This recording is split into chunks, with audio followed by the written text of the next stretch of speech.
arkadaşlar sevgili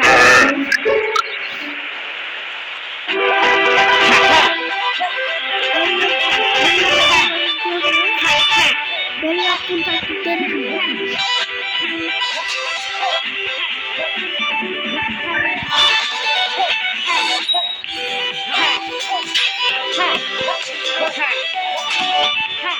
biz bunu daha önce yapalım. Kaldırı alabiliriz.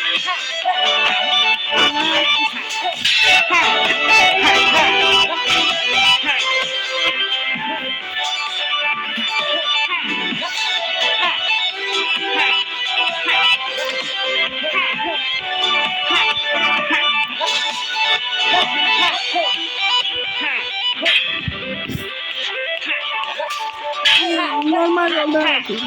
Yapamıyorum bunu. Siz benim yaptığım gibi yapın arkadaşlar.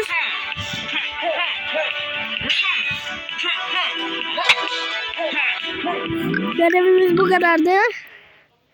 Bu videolar gelmesi için abone olmayı, like atmayı unutmayın. Bye bye.